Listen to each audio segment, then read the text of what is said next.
Hey, good evening. How the heck is everybody? And what can I tell you? It's great to be here. We're waiting for co-host Kyle Schuant to hop right on. He'll be along with us momentarily. How are you guys this Wednesday evening? I'm doing fine. In fact, I'm doing better than fine because if you haven't been paying attention, I'll get this down pat eventually. Over here in the chat window, you might notice that I was doing a little bit of crowing or ravening if you're feeling more proper. Because, guys, I was going to be all happy and come in and tell you, hey, guess what? We're at 908 today. I was looking forward to that. But my opportunity was taken away. It was taken away because we don't have 908 subs on the channel, guys.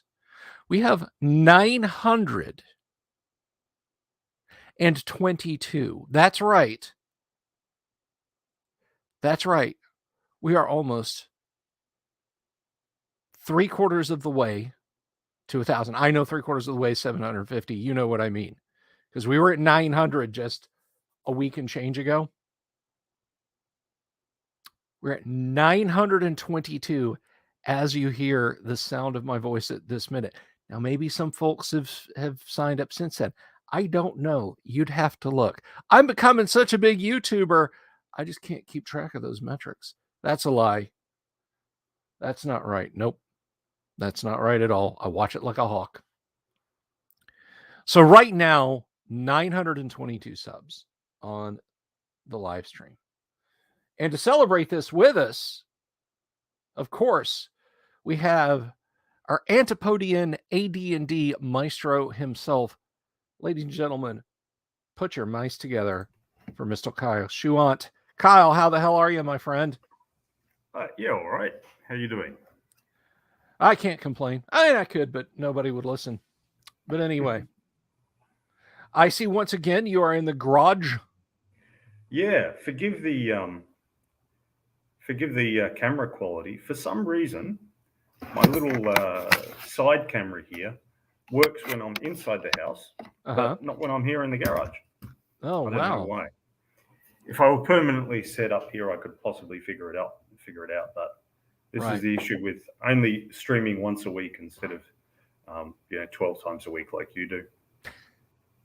It's only 5. It's only 5.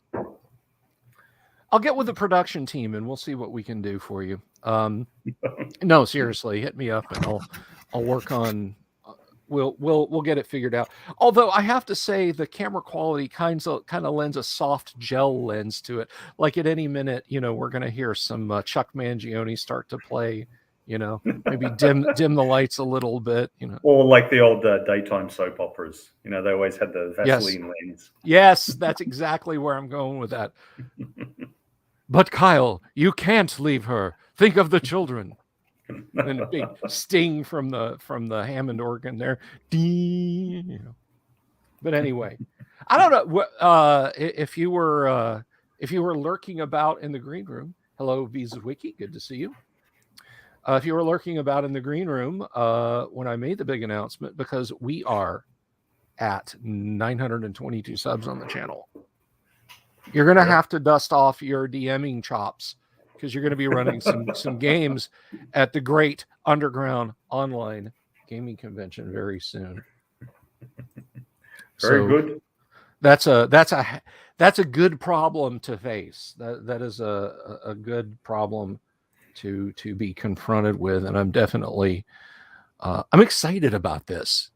I'm very excited about this. And we've got a lot of fun stuff in the pipeline. Kyle's going to run. You're going to run now. I know you're going to run Conflict, and we've kind of kidded around Yeah. about it. Are you going to run Classic Traveler? Do you think, or I Yeah, don't want to sure. pin you down on anything. Yeah, sure. Excellent, excellent. So, and there's We'd have something we'd have to do like 2 hours on, 2 hours off, or something like that to get the yeah, break. yeah, definitely. We'll have a schedule. We'll have a schedule. There will be people coming in and running games. Not just me, not just Kyle. Kyle. But Paul Stormberg will be running a game. I know some other folks. have popped in and said that they want to run games. And if you're interested in it, not you, Kyle, I know you're interested in it. You don't have to answer. But if you're out there watching on the interwebs and you're interested in running games at the Great Underground Online Gaming Convention, believe me, I will come up with something much more catchy if we do it again. Then please hit me up via Discord. Oh, Kyle, we've lost your image, dude. You're just a gray block. Can you still hear us? Are you still there? Yeah, I can still hear you. Okay. I don't know what's up. All right. It's got a certain Apollo moon mission video quality to it that's making it endearing. Hello, Quick Save F5. Good to see you. How are you? So yeah, that is rapidly rushing towards us. That the Great Underground Online Gaming Convention, it's coming a lot faster. And how cool would it be, guys? How cool would it be if it happened right at the second anniversary? Right at the second anniversary of me doing this live stream. And then we could all look back on the previous 20 months of it and laugh because, oh my God, when I started doing this, webcam, no lights, a couple of times just my phone. And it was hilarious. So yeah, keep beating the reeds, guys. Keep telling your friends to like, subscribe, hit the bell icon for notifications because that helps too. And I'm super excited about it, about the possibilities this is opening up. What have you got going on, Kyle? What do you say, man? What in games terms? Yeah. Yeah, in game terms. For the con, you mean? Sure. Yeah. Yeah, like you said, I do some conflict and some classic traveler. I mean, you know me, I'm always up for D&D, but I think you would have that pretty covered.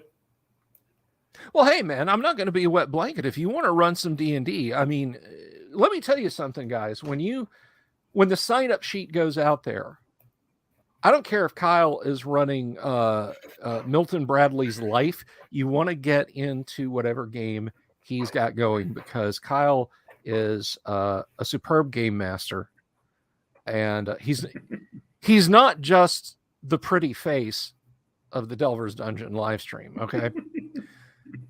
But he is. Well, I don't know about superb game master, but I like what one player once said. Kyle's games aren't remotely thespy. I'd say they're more high-minded hack. Well, that is. I always like that. High-minded hack. That is. So I run my face into the mic. That is a high compliment indeed.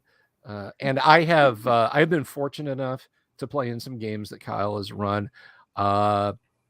Classic D&D.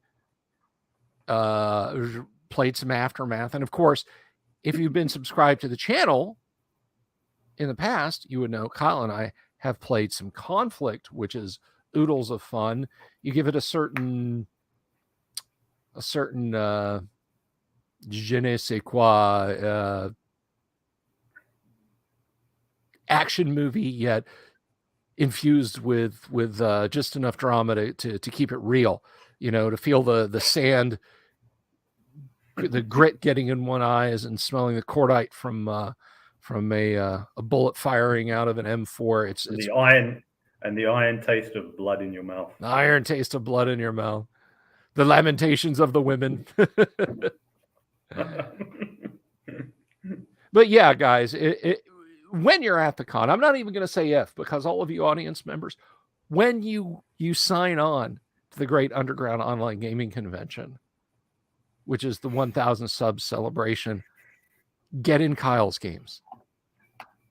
Get into Kyle's games. So, and I do want to say, if you want to run some D&D, Kyle, I'm sure we'll have plenty of spots available to run games in, but we'll burn that. Yeah, I'd roll things up beforehand. Right on. I'd roll things up beforehand. I could count on one hand the number of times in my life that I've run a module I normally just roll everything up. Right on. Well, And that's where we get the ape cult from, and all good things like that. The ape cult that has crossed time and space and has wound up in my own Greyhawk campaign. If anyone ever comes on board and plays in any of my games, beware the ape cult. They aren't quite as virulent as they are in Kyle's campaign world, but they're out there. Oh, yes. First, it was just another ape cult. Now their wicker towers are in every city. I'm just waiting for it to show up in some TV show. Truly. Bunch of mad guys worshipping apes. 2 bananas coming together over a black sun. A fine standard. Yep. Hello, Mobius. Good to see you. I'm just waiting for it to come in, like a post-apocalyptic TV show. Yeah.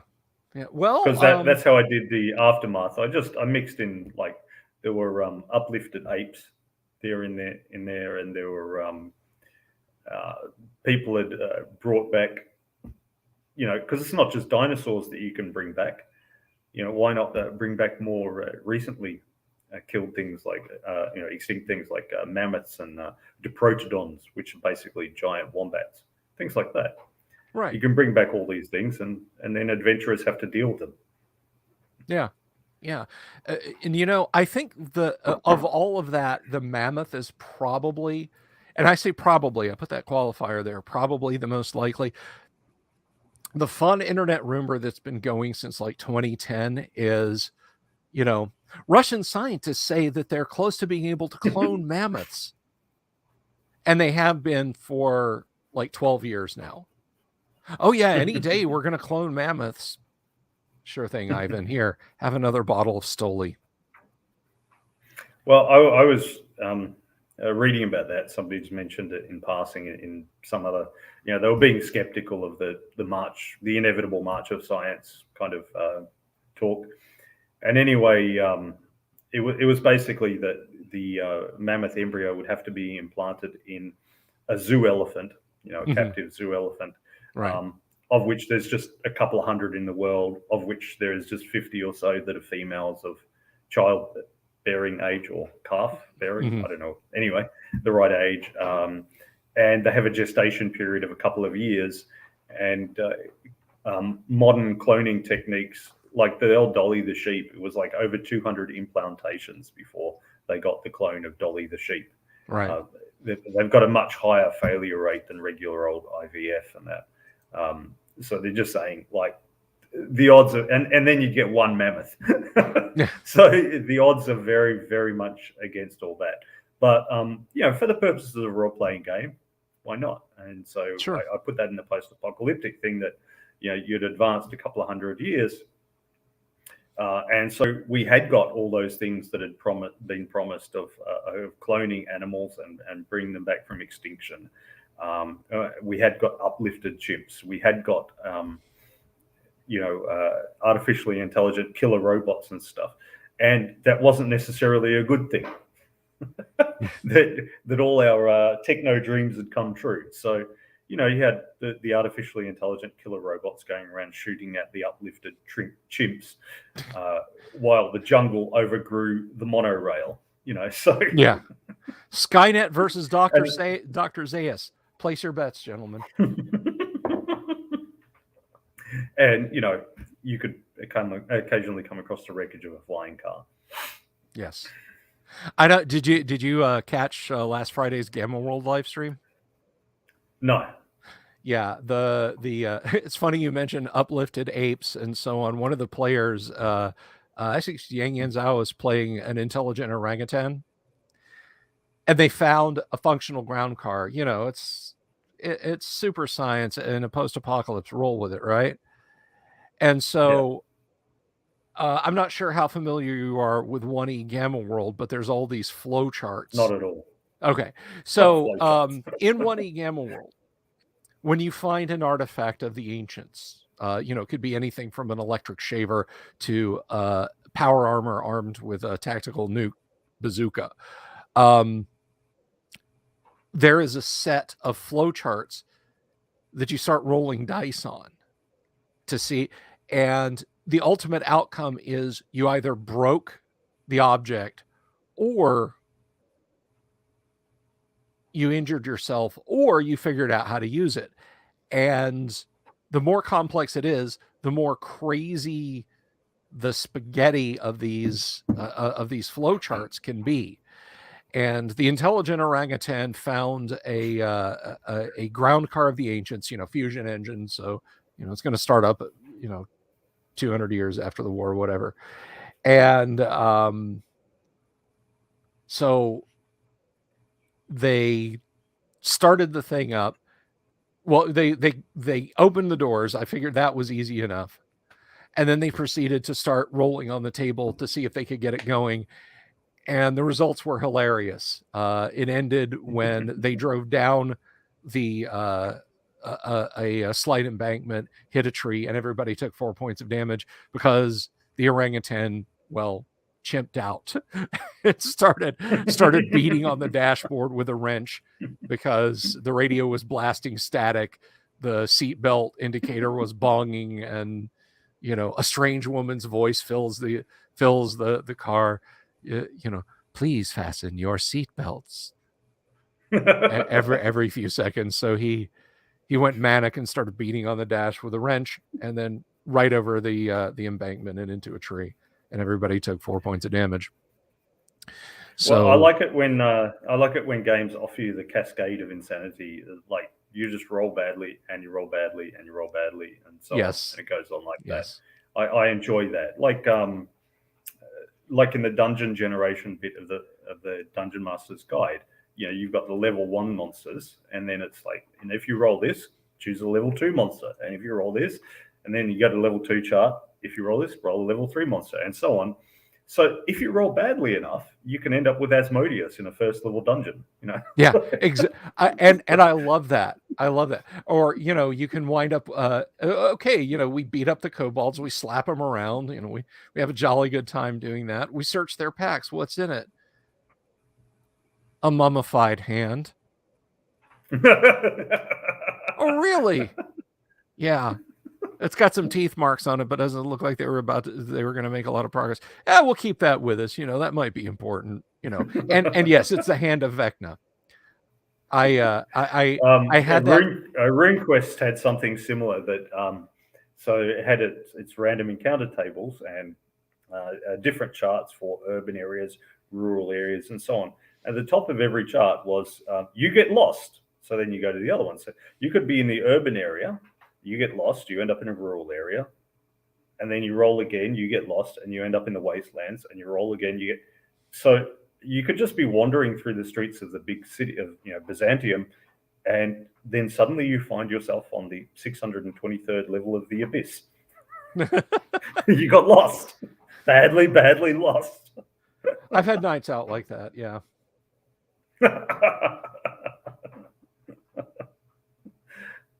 So I love that. It doesn't happen often, but it's a good laugh when it does. But yes, when it does, it's oodles of fun. Let me see here. I wonder if I can share this just to see, just so you can get a look at it. And the folks who missed Friday night, let me see if it'll let me do this. Folks who missed Friday night, if you want to, that's the wrong thing. If I close that, the recording will end. I should probably not do that. Open with Adobe. Because these charts are wild. And it's like, when I was a kid and I saw S3, because S3 Expedition to the Barrier Peaks is, of course, the crashed spaceship on Greyhawk. And it has similar tech charts, but I was like, man, those are wild. Yeah, they've got nothing on the Gamma World charts. Absolutely nothing on the Gamma World charts for sheer cascade fun. And oh boy, are these ever fun. But yeah, I was rolling on them initially, but then I'm like, you know what? It's more fun it's like the equivalent of, an old corporal punishment fond parent saying, "Go cut me a switch," to tell the players, "Yeah, start rolling. Roll a d10. Roll another d10." Oh yeah. You always have to let the players roll for wandering monsters. Yeah. Let me see if I can bring this up here. There we go. Okay. Look at this madness. Look on this madness. Not me. I mean, I'm mad enough, but this is the table here. You can peer forward. So like we get stuff like they were in a ground car. So let me zoom that in just a bit. Yeah, there we go. And that's the middle table, chart B. And all these are D10 rolls. All these are D10 rolls. And you'll note, if you look, some of them don't branch back off to new decision boxes. They branch off to skulls and crossbones. So I like the fact that included in chart B is, because this was a turbine car, I like that included in chart B is also medikit. That's right. You can kill someone with a medikit. Well, I don't know. Maybe he needs to be injected with insulin. Let's go ahead and give him a shot of it. And then you start talking about stuff like main building computers, power armor, and there's fewer skulls, but it's harder to get through. It is definitely harder to get through, and you can get all kinds of ridiculous results with these. And of course, I think it's incumbent on the game master to throw as many monkey wrenches, with all apologies to Yang and Zhao, into such a table system as they can, just to have a little bit of fun with the players. So yeah, that's some of the madness.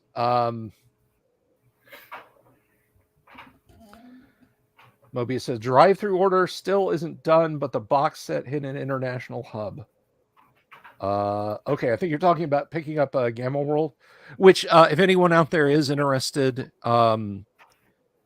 that is on Drive-Thru RPG. You can get first edition Gamma World, and you can get it print on demand. I have a very nice print on demand copy of 1E Gamma World.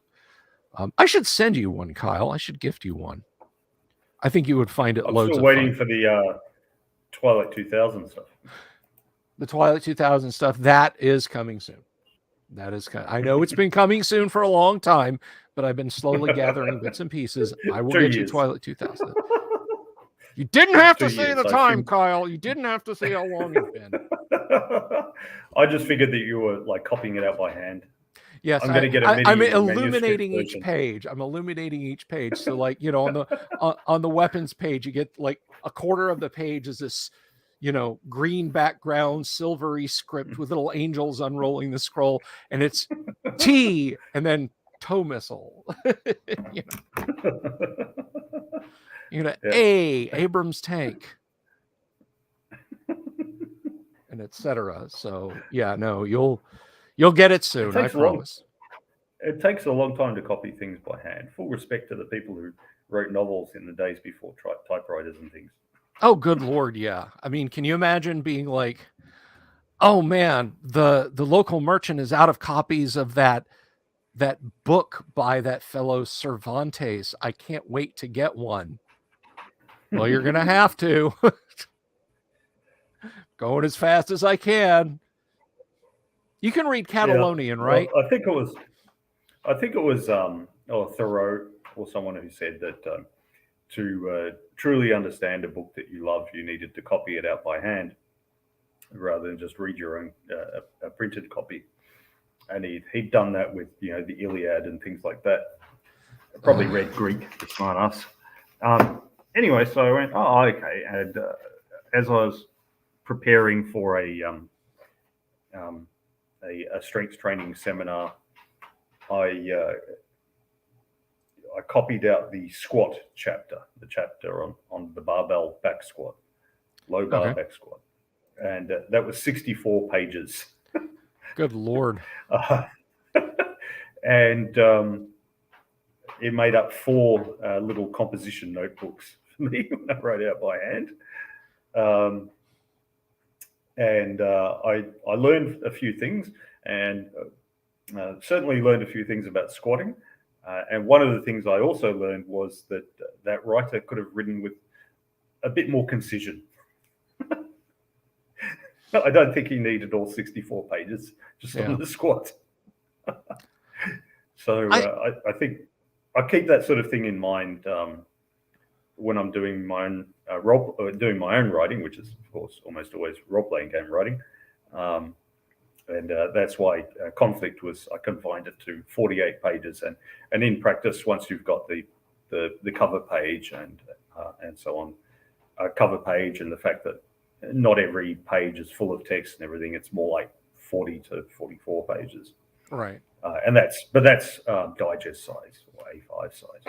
Yeah. So it's about 10,000 words in that. And I think I think you can express a lot of ideas that quickly. That was it was in a discussion in Traveller, Classic Traveller. So somebody was Classic Traveller's combat system is pretty much like your D&D one, in that having better armor makes you harder to hit, rather than subtracting damage or whatever. It makes you harder to hit. And then but they mix in a sort of a weapon versus AC. When there's only so many kinds of weapons that only so many different kinds of armor that you can have. And also there's dexterity doesn't affect your armor class or anything. Given that you can use a sort of a weapon versus AC. So it says, that the blade you'll need this score to hit this kind of armor, and so on. Anyway, so somebody said, he preferred these other things, and he was looking into the ballistics of different weapons, and so he wanted to be able to distinguish the 7.62 ammo from the 5.56 and the 9mm and all the rest. He went into all that and was coming up with a formula on it. And somebody's comment was basically that for combat, he didn't want more than 2 rolls to resolve it. He said, you can make me roll to hit and roll to do damage, or I can roll to hit and he can roll to dodge or something, but I don't want more than 2 rolls to resolve it. And I thought that was a pretty good guideline for most things, and not just combat in role-playing games. Not more than 2 rolls or 2 chart lookups to figure out what's happening, because otherwise things just get slow. And if things are slow because the players are talking shit and, messing about in the tavern and that sort of thing, that's all right, because they've chosen that. But if things are slow because that's baked into the system, that's not so good. Yeah. And, I've said this, a little bit of gaming history for those of you who might not know this. If you are passingly familiar with Rollmaster, it is a dense system. Rollmaster is a very dense system. There are a lot of knobs and dials and sliders in Rollmaster character creation and in the function of playing the game Rollmaster. I will let others play Rollmaster and decide whether or not that's a good or bad thing. I appreciated its weight and its texture, but it's not for me. The guys that created Rollmaster originally created it as an alternative combat system for Dungeons and Dragons because they didn't think D&D's combat system was realistic enough. And I kind of imagine that at some point, maybe they approached Gary at a con or wrote TSR or called him up, because the man used to put his phone number in newsletters, right? And started bitching about how D&D's combat was not realistic, and they had invented, the greatest thing since hot soup with Rollmaster, or rather with Arms Law, as Yesmar points it out. But let me tell you something. No role-playing game system And I'm including D&D's after second edition in this. I'm sorry, because you know what third edition is like. But no role-playing system has ever done. I charge into the room full of goblins, draw my long sword, and start hacking them down. And your 7th level fighter is literally going full fucking Conan against a bunch of grunts. And just like, you think about the fight in the orgy room in Conan the Barbarian. I mean, your Rollmaster guy might be looking at this saying, well, of course you can model that in Rollmaster. Yes. But the fight in the orgy room in Conan the Barbarian is going to take 5 sessions. Yeah. I've Bill knows this story, but others may not. So a friend of mine was running a GURPS campaign, and he was the one who had turned all the options on. You bring out all it's like when 2nd and 3rd edition D&D came out with all the splat books. Yeah, he would be the one who allows you to use any of the splat books. He definitely allow you to use Unearthed Arcana if you were doing D&D. So all the options got turned on. I bought these books. We're going to use them. Yeah, which of course meant character creation was slow and all the rest. So they made the characters, took them a couple of sessions. And then they all appeared in their first session. They all appeared in a cave together. And there were 6 player characters and 8 gargoyles, I think. Mm-hmm. And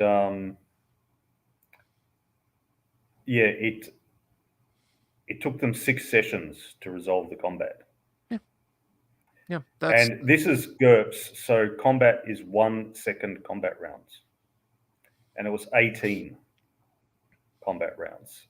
So it took them 6 weeks. Yes, it was 6 weeks. And what do you figure, 3-4 hours a game session? Yeah. And yeah, so so it was 6 weeks in the end to resolve 18 seconds. So, and it was at about this time that I was using GURPS to run a setting of the Roman Republic, and it was basically like it was a crisis like a Marius and Sulla or as Julius Caesar that,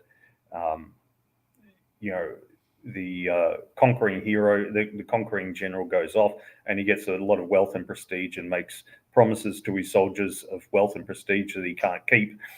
And he has to get the Senate to keep the promises for him. So there's a lot of politicking in that. And they were clients of a patron who wasn't sure which way he would go.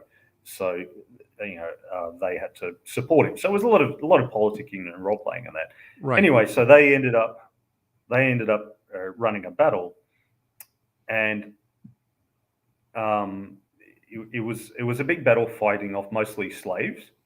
Mm-hmm. Like a Spartacus sort of rebellion kind of thing. And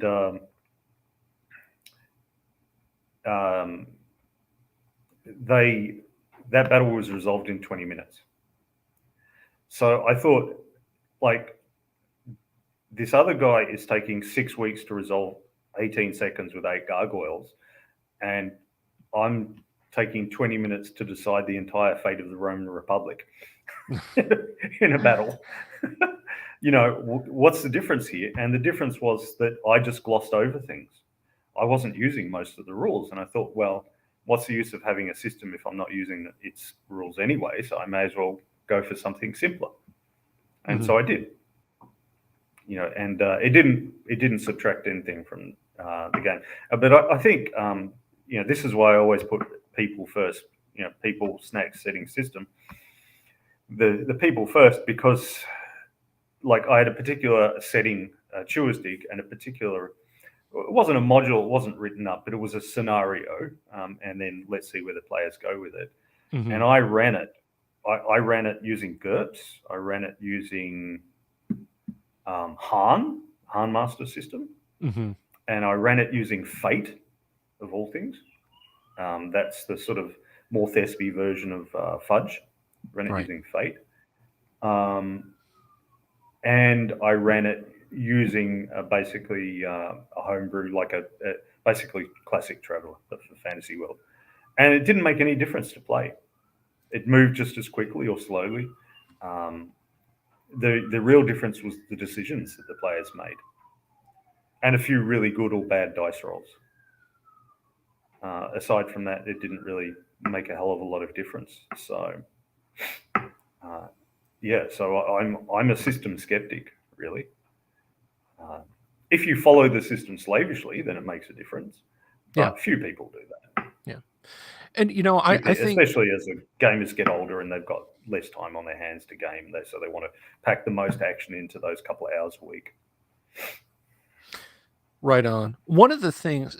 Now, I will admit, too, when I was younger, I was very into fiddly combat stuff. And it was the time was right for it. It's like a perfect storm where, the graph kind of crosses just like that. And I was on that spot right in the middle of the two lines, because mecha and power armor and realistic gun games were very big, and I was very interested in them. And I wrote a letter, and God, I wish I still had it. But I wrote a letter, not an email. I wrote a letter to our Talsorian Games because I wanted to know what heavy weapons would do to power armor in Cyberpunk 2020. And I remember distinctly, and it probably came from Pondsmith himself, but it was very polite. It wasn't like, what the heck is wrong with you or anything like that. But it said, regardless of the armor somebody's wearing, if they get shot with a Vulcan cannon, they're going to go splat. But if you're really interested in dicing it out, treat every wound as like this, and, treat the armor as use, and just on and on. They were very polite in how to break it down. And I think that was the beginning of the end of fiddly combat for me, for that sort of thing. It started breaking me of the habit, because, their introductory paragraph, after thanks for writing, it's an interesting question, was, even if someone's wearing combat armor, if they get shot with a Vulcan cannon, they're going to go splat, because heavy weapons and personal weapons in Cyberpunk 2020 back in the 1990s. Now, I don't know if they've changed the system. I mean, one thing that I will say about Mike Pondsmith and his penchant for systems is he will drop and completely change subsystems like that. He will rewrite a system and say, the way you were doing it, we don't do it like that anymore. Not a slow easing into it. Just like in the previous edition, we did this. We're not doing that anymore. It's still based on D10s. That's the only thing that's the same. But, and I don't say that as a criticism to the man. He's a brilliant game writer. But,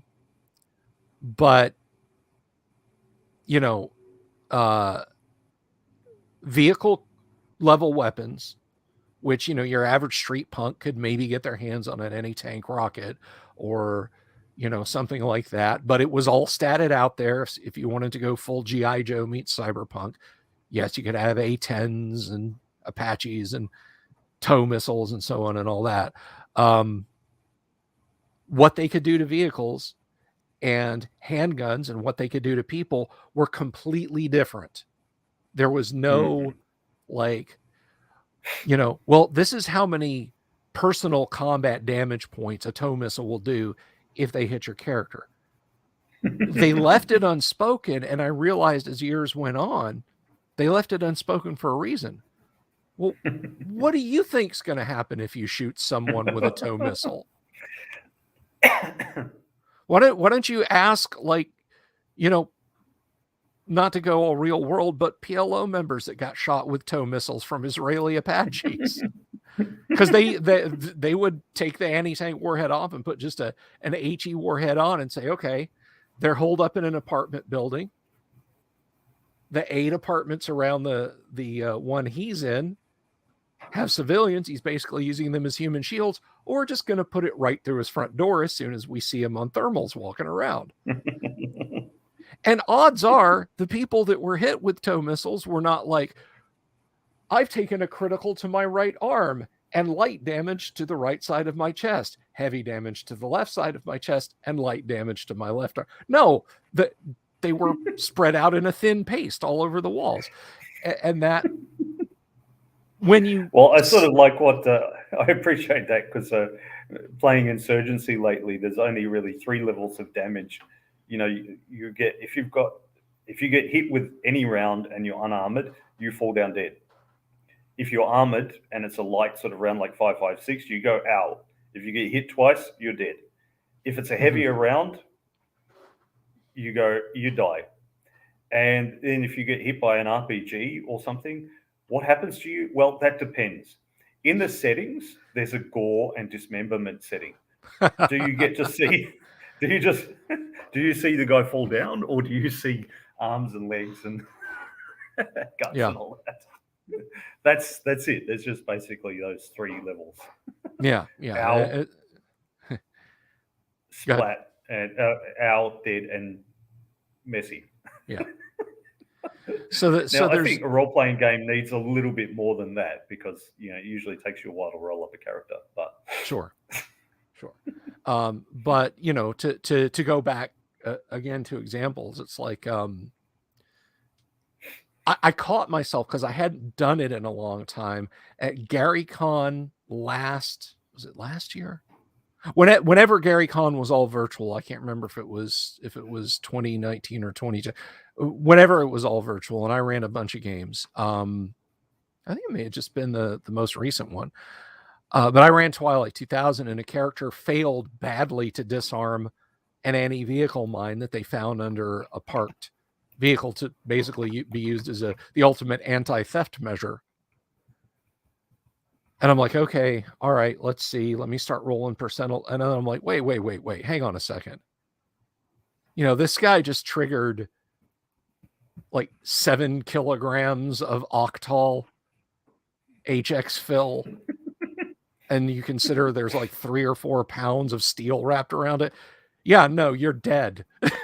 You're dead. Everyone like near the vehicle just hears blam, and there's this red mist just flies out from underneath the vehicle in every direction. That's it.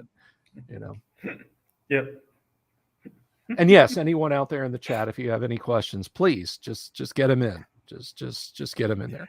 So yeah. So the tow missile thing is just a question: is like, do you hit the right target? Because if you do, he's dead. Yeah. And do you hit near the right target? Explosive. Yeah.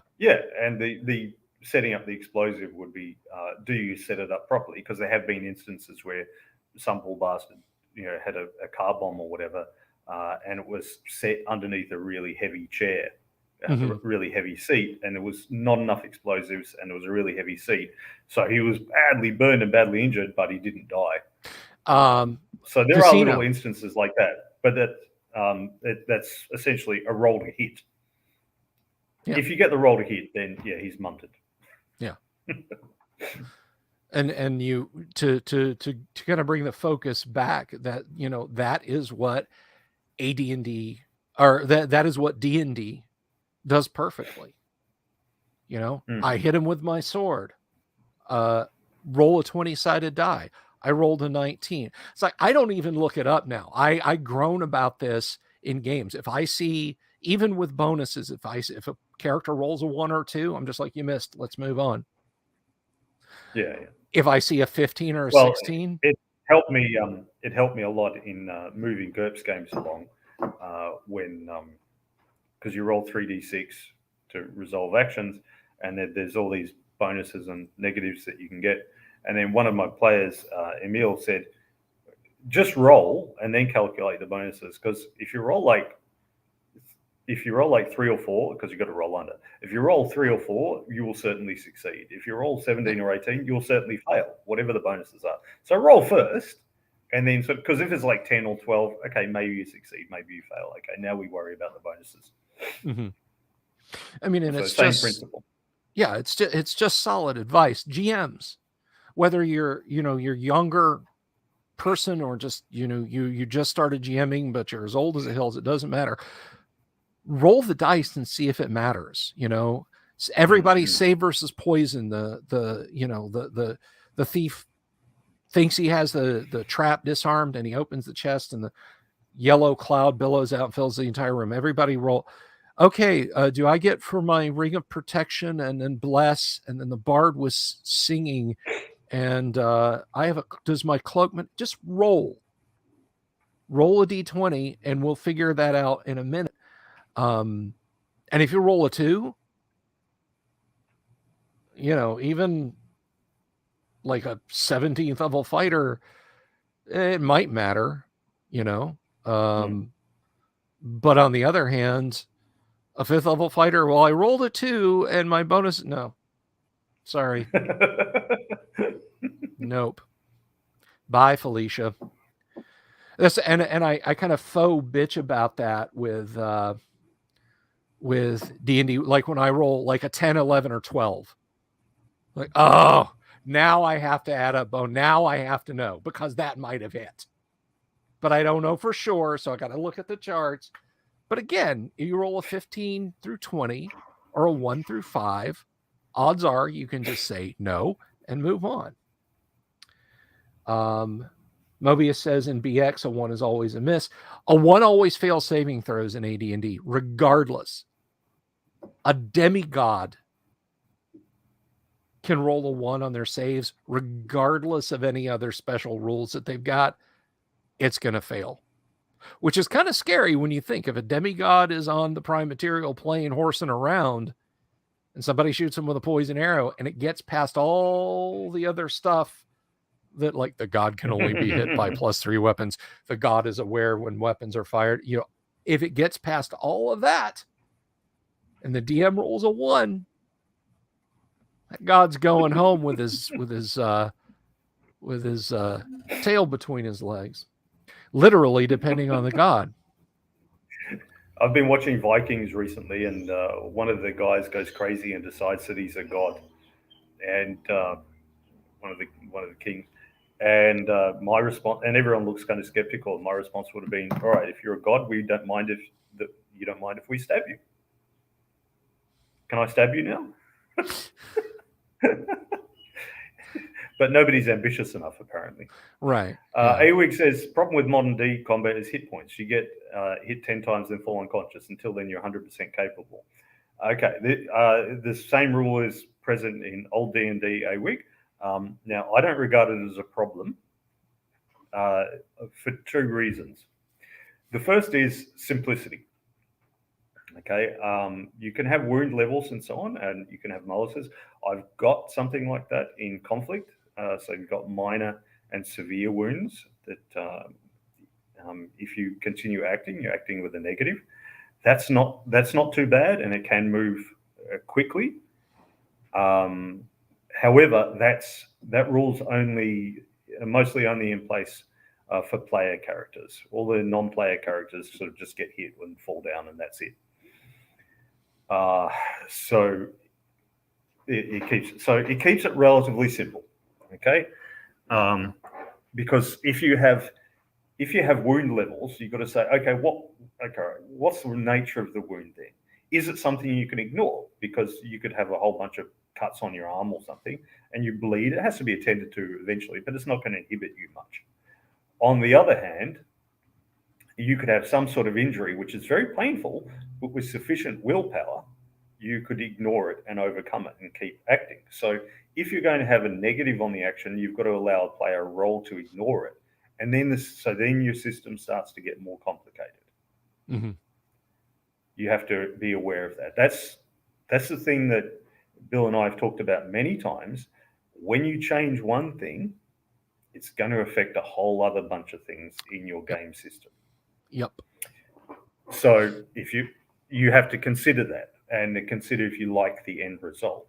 So you add one bit of complexity and others get added in. And then you have to think, how much is that going to add to the game experience? Mm-hmm. Now, if you're just running around with 1 or 2 characters and they're dealing with 1 or 2 enemy, it might add a lot. That complexity might add a lot to your game experience without subtracting much. But if you've got 1 or 2 characters, if you've got 5 or 6 characters plus their men at arms, and then they go and fight 30 goblins, you're starting to get the 6 weeks to resolve 18 seconds in combat thing. Yeah. Starts to slow it down and take away from the game. Exactly. Now, the second thing I'll say to that is people will also ask, where is parry in D&D? Now, it is present in AD&D, but I've never seen anyone use it in 30-something years of I use it all the time, gaming. but continue. Yeah. I view your ascending hit points as parry. Because if it's just physical ability to take damage, it sort of makes sense that a fighter goes up in it as he goes up level. But why a magic user? Because if you think about it, the maximum hit points for, say, a 6th level magic user is 24 hit points. For a fighter, it's 60 hit points. So hang on, at 24 hit points, that's like a 2nd or 3rd level fighter in terms of maximums, let alone average. So you can get a 6th level magic user who's as tough in hit points terms as a 2nd or 3rd level fighter. How does that work? What the hell has the magic user been doing? A lot of push-ups and things? What's going on here? A lot of push-ups and runs? Going for a 3-mile run every morning? Yeah, what's happening here? Well, parry and dodge. Well, dodge is sort of implied with the dexterity to an extent, but there's also the skill of combat, the skill of sword. So the fighter gets better at hitting things with their weapon. The magic user does only every 5th level. It's very slow. But the fighter does every 2nd level. It's 2. So every level is 1, at least for the first up to 10th level or something. But they don't get better at parrying. But they get better. Their hit points go up. I view hit points as a lot of parry and dodge. So you're whittling them away. You're tiring them out. Classic Traveller had a thing that, so you have your endurance, which for most people is somewhere between 2 and 12, average 7, and you had that many rounds of melee action, and then you were tired out, and you had a negative. D&D doesn't have that. It doesn't have fatigue expressed directly. I believe that is expressed indirectly in the form of hit points. So how do you model them getting tired out? How do you model them getting, beaten around? If you've ever done any kind of martial art or boxing or something, you'll know that even if you don't get hit a lot, just going a few sparring rounds tires you out. And if you actually had to fight for your life, would you rather do that before the sparring rounds or after? Personally, I'd rather do it before, when I'm not already tired out. So I would say the sparring rounds actually whittle away your hit points. You also have to say, in AD&D, you heal, if you don't have magical healing, you can heal 1 hit point per day, and the constitution bonus at the end of each week, and then you're fully healed in a month. So what that means is someone who lost 20 hit points takes, your fighter with 30 hit points takes longer to heal than your fighter with 6 hit points. If it were just pure meat damage, that wouldn't make any sense at all. But what I say is they're at a higher level of performance.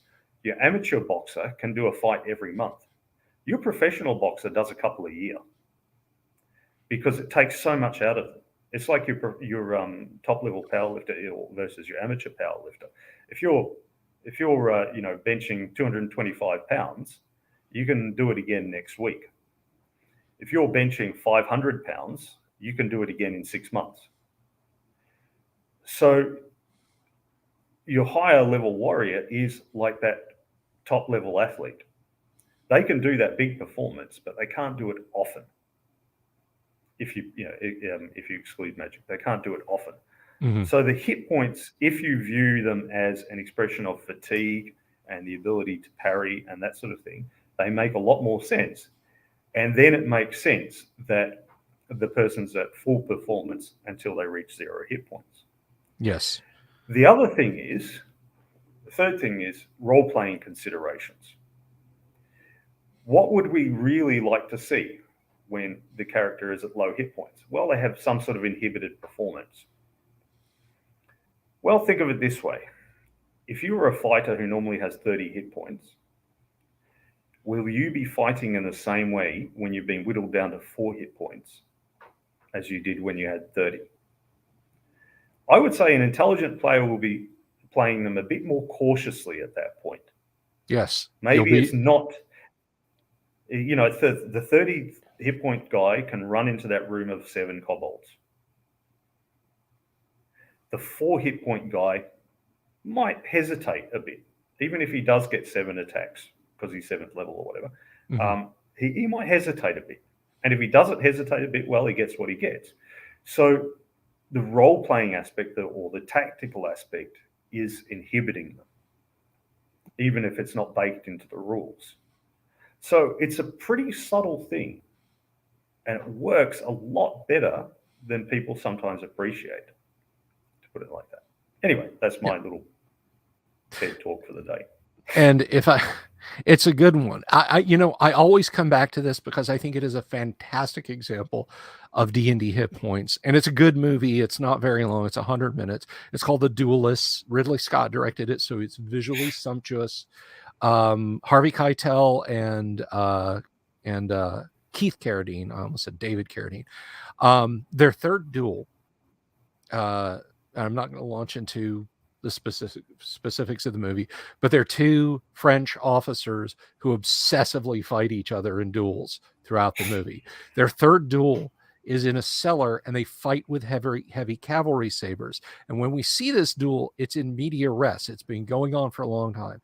They are stripped to the waist. They are drenched with sweat. They are barely able to lift the cavalry sabers up. They're bruised. They're cut. They're slashed. When they go at each other, they're like boxers, like in round 13, who get into the clinch and are just kind of popping each other, hoping maybe they can bruise a kidney or pop a bruised rib or something like that, and cause the other guy to flinch enough to get a really good shot in. I would deem that these are 2 5th level fighters, but at that point, they're both down to single-digit hit points because of the amount of fatigue, because they've been fighting with cavalry sabers, which are designed to unhorse men and to break the legs of horses in a tight space. So parrying and swinging the sword around is an iffy prospect at best. That is a wonderful example of losing a bunch of hit points, but not being dead and not being critically injured.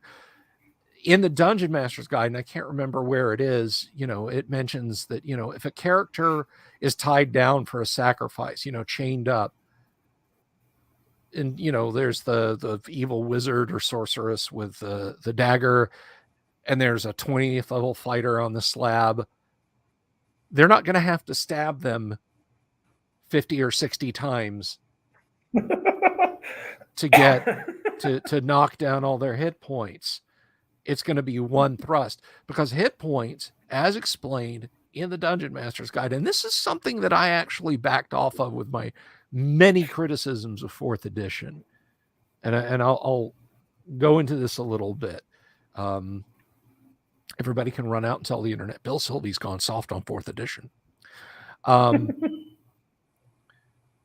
It mentions that past 2nd level or so, and this is Gary's words, past 2nd level or so, hit points are luck, favor of the gods, levels of fatigue, things like that, intangibles, not a measure of how much blood volume you keep inside your tender skin. And in that, some of there's like something that fighters can do in 4th edition where they can literally like shout at wounded people and tell them to get up and get on your feet and get back in the fight. And so, the joke at the time, which I participated in, oh, so the fighter's just yelling your wounds closed? Well, no, if regardless of how wonky you might think it is, if they're exhorting a person who's exhausted to get up and get back in the fight, and you view hit points as the Gygaxian abstract, as Kyle and I are talking about, then it makes a degree of sense. So I hope that answers your question, Awig. And Damien had a question too. He said, does AD&D have rules for player characters creating magic items? Absolutely. AD&D, the spell, it is pretty high level. I think you have to be 9th level to cast it. I don't have the book in front of me at the moment, but enchant an item is done by a magic user, and they have you can't just go down to ye old sword dispensary and pick up any 15 gold piece longsword. You have to have a specially crafted longsword that costs 5 to 10 times the amount, jewel crusted handle, yada, yada, yada. And then there's this weeks long, or at the very least days long prospect of casting enchant an item over the item. And then special saving throws have to be made. And when all of that is said and done, if everything worked out, then the item is magicked to spec. But, and this is important, it has to have permanency cast on it. And this is the sticky part. Permanency is a much higher level spell for magic users in AD&D. So for characters who just reach the point where they can cast one enchanted item spell a day, they still have to have the assistance of an even higher level magic user to cast permanency, because regardless of the item, be it a ring, a sword, a dagger, a staff, a wand, whatever, unless permanency is cast onto it also, then the item will slowly fade from magic back to mundane over time. And it doesn't say if the process can be repeated on the same item, but there you go.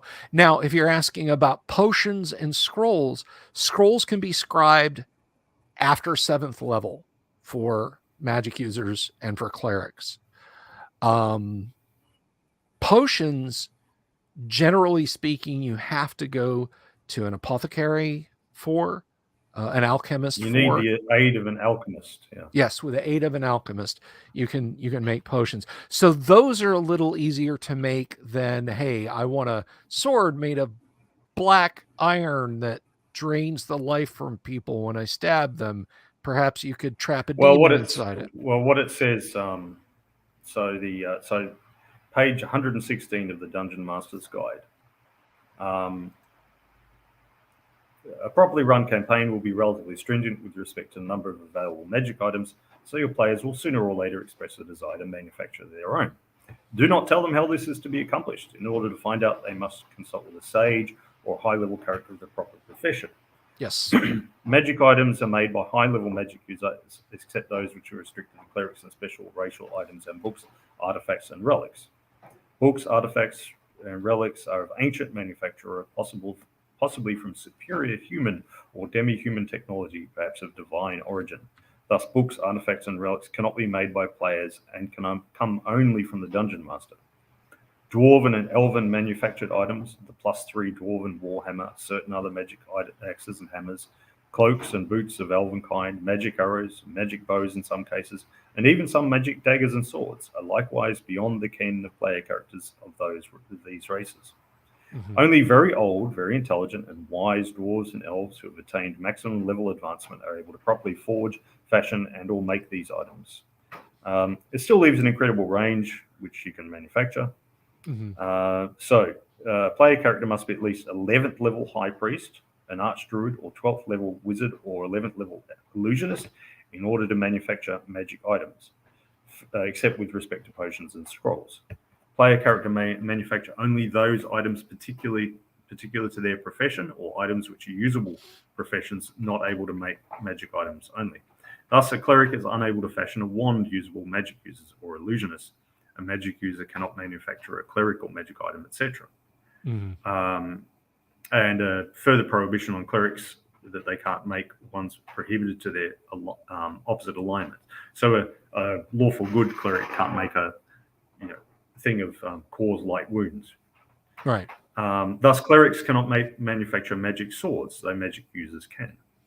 Yes. Potions may be made by a magic user of 7th level above if they have the aid of an alchemist. At levels above the 11th, such assistance is no longer mandatory, although it will reduce the amount of money and time by 50%. So as Bill said. Yes. And Awig has a follow-up question. Doesn't permanency have a special cost to limit it? It is clarified in the Dungeon Master's Guide that there, because it says you have to sacrifice a point of con to the to permanence a magic item. This is clarified in the Dungeon Master's Guide. There's only a 5% chance that you will lose a point of con when permanencying a magic item. So yes, but really no. I mean, 5% chance, just grabbing 64. So a 1 in a 1 in 20 chance that you're actually gonna get zapped by the con loss fairy for permanencying that longsword that the fighter just gotta have. So and to the special ingredients. So, for example, potions. They've got suggested ingredients. Potion of animal control, an organ or gland from representative type or types to be controlled. Okay, so if you've got a potion of mammal control, it's not too big a deal to get the brain or whatever of the sheep. Clairvoyance, a human or simian thalamus gland or eye from an animal with keen sight. You need somebody's eye for clairvoyance. Climbing, insect legs, giant. And then delusion, doppelganger flesh, or raksha ichor. So, and then, what was it? Invulnerability, gargoyle horn, or lycanthrope skin. Levitation, beholder eye from a stalk, or will-o-wisp essence. And then healing, ogre magi blood, or thread of saint's garment. I want a potion of healing. Okay, I'll just go and ask this ogre magi nicely if I can have a pint of his blood. Yeah, exactly. Or the thread of the saint's garment. Okay, we'll just go to that lawful good temple and we'll dig up the remains of their saint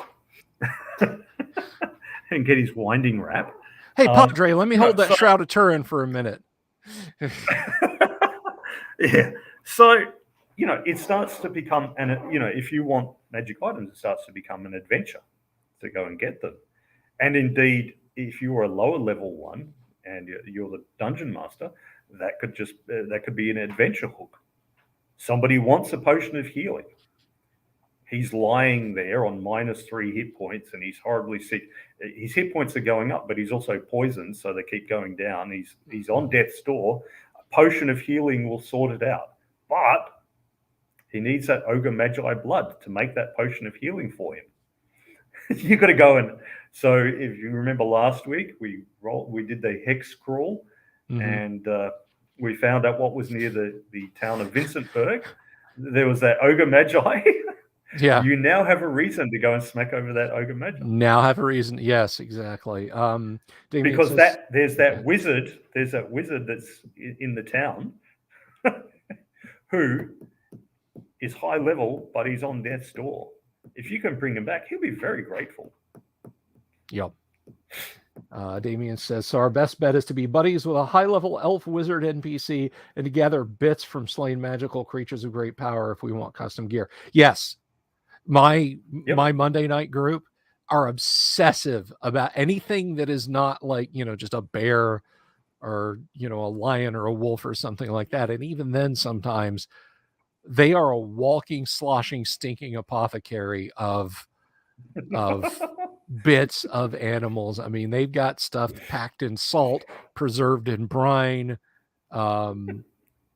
things that they've cast preservation spells on to keep it fresh, just because it's AD&D, they're high-level adventurers, they tend to bump into a lot of these things. So, you're going to need part of an ogre mage's brain if you want, if you want an ESP potion. Got that? Hang on a second, and they pop open their Tupperware, and there it is. So yes. So you've gotten a good DMing tip or two from us tonight. Here's a good player's tip: harvest the crap out of those monsters. Okay. Yeah. Because when it's time this is the thing when you're starting to think about, okay, because Awig's follow-up comment was about yo-yoing up and down with the magical healing. That magical healing may or may not be available, and if you're running the game and you want it to be less available, you just have a very limited number of potions and so on that exist in the area. It's not like going down to the supermarket and just getting some milk. You have a limited number that exist, and any more, the alchemist and that wizard will make them for you for a fee, but you've got to supply the ingredients. You've got to come up with that ogre magi blood or the thread from the saint's robe. Mm-hmm. You've got to do that, and that will greatly limit it. So, you can bake the limit into the rules to say that, nobody can have more than 20 hit points or something. You can do that. But that doesn't necessarily lead to more interesting adventures. It might lead to more realistic adventures, but not necessarily more interesting ones. Whereas if you let the hit points, go ahead and escalate into insane levels, it's not realistic, but it may be more interesting. Because they get to fight more things, they get to be whittled away, they get down to low hit points in a combat. Do they continue fighting or do they bail? And when they want the healing, do they then go off and find the ingredients for it? And likewise, if they want their potion of invisibility and blah, blah, blah. So that's one way to limit it, that there's nothing available retail, but you can have it made. You've got to supply the ingredients, though. Yes, and that makes for, I've had parties completely ditch adventures before to say, oh, we need, giant squid sepia ink to write scrolls. Let's take to the high seas, lads. And that was their thing. And it helped me as a DM because, hey, now I'm running a high seas adventure, Let's see. My Monday night group might want to sell off the meat of more mundane creatures to restaurants and taverns. I'll tell you a quick funny story. There's a hilarious webcomic called Dr. McNinja explaining it would just we'd be here till dawn. And I stole an idea from it that the most delicious topping you can get for a pizza is cockatrice sausage. And the party encountered and killed a couple of cockatrices and brought it back to the inn where they normally stay in the city of Greyhawk. And the amount of is like 4 cockatrices. So you got to figure, something like a really big turkey. What the innkeeper made selling cockatrice pizza in the city of Greyhawk has ensured that they will never pay for a room in that inn again. So yeah, my party's way ahead of you. Kyle, you want to tell the story about the giant crayfish? Oh, well, it was just the old the village of Homlet with the moat house outside it, and Lareth the Beautiful and all the rest. And in that there's a giant crayfish that you fight. So we after we killed him, we hauled him up, and then we took him back to the village, and everybody had some crayfish. And we shared it with the village of Homlet. We just said, you don't have to pay us for the crayfish as long as we don't have to pay for the cooking of it. But you guys have to supply the butter, though. Yes, they cleaned out every pantry, probably in a 10-mile radius. I think the village must have gone on to skim milk after that because there was no cream left to make butter. Yeah. Yeah. They had to skim off all. They couldn't have full cream milk. Oh, Everyone went on a diet after that. in ages past, they talked about the Battle of Emerald Meadows and the defeat of evil at the defeat of chaos at the Temple of Elemental Evil. But the real legend in my world of Greyhawk is the spring of unending etouffee. And then we found and in the village, probably unfortunately perished 2 or 3 people with a shellfish allergy who didn't know it. Who didn't know it until then. You got the clerics at the at both the druids and the guys over at the temple of Cure Cuthbert. anaphylactic shock. Yeah, you know, just hit them with a little cure disease or something like that. I don't know, but anyway. So I think we're actually a little bit over the top of the hour now, and so I think unless anybody's got any parting questions, because Kyle, I know you've got a thing. So yeah, I think unless anyone has any parting questions, we're gonna wrap it up. But before we do, I wanna give a special thanks here, of course, to our Patreons. Digital Discord, Joshua Garlick, Lord Corion, Ricky Maru 1, 8 Mobius 8, Kevin Reynolds, Joseph Lucas, Doomsword Deathmaster, Mark Simpson, Damien X247. I see you in the audience over there. James F. Keck, William Smith, and the Dungeon Minister. Guys, I thank you so much for your help with this. And let me tell you something. If you're out there and you're like, oh, but I watch the show and I'm subscribed and I've been here since the start. I don't have to do Patreon, do I? No, of course you don't have to. It's fine. Look, I love everybody who subscribes to the show, and I'll leave Kyle's affections for him to decide. But we appreciate your support regardless of what you do. If you're on Patreon, if you're subscribed to the channel, but please do click the subscribe button, click the bell notification. And if you like this live stream, click the thumbs up because it'll stay up there. This is the video on my channel. So if you get here late, you can come back and you can watch the whole stream again. So thank you everyone for a wonderful Wastrel Wednesday. Kyle, thanks for being here. I really appreciate it. Yes. And yeah, hopefully you'll get your camera working, and we'll get everything squared away for you. Okay. Yeah. The Patreon money comes to it helps Bill improve his production values, but not me because I'm a technical idiot. No, there's a reason I do my work here in the gym, because my technical abilities don't extend beyond lifting up a heavy object and putting it down again. All right. Well, that's about it. Thanks again to everyone, and thank you for being here, Kyle. So next week you're back on Tuesday. Yep. Well, okay. Or whatever day. Because I just changed because of your game. There was one of your players had to blah blah blah. So, okay. Well, I think there was some arrangement. We'll figure it out. But Kyle will be back next week. I mean, I wish you could be here every night. I wish you could do this with me every night, because it's a lot more fun having. Yeah, but it'd put off your real guests. So nah.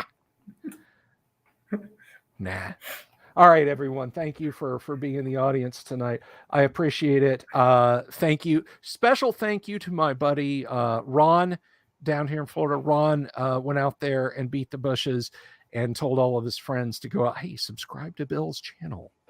And that's why we're currently sitting at 922 and much, much closer to the Great Underground Online Gaming Convention. So thank you, Ron. We appreciate it. Have a great time. I will be back tomorrow night for a little live stream action. And yeah, we'll have some fun then. Peace, everyone. Have a great evening.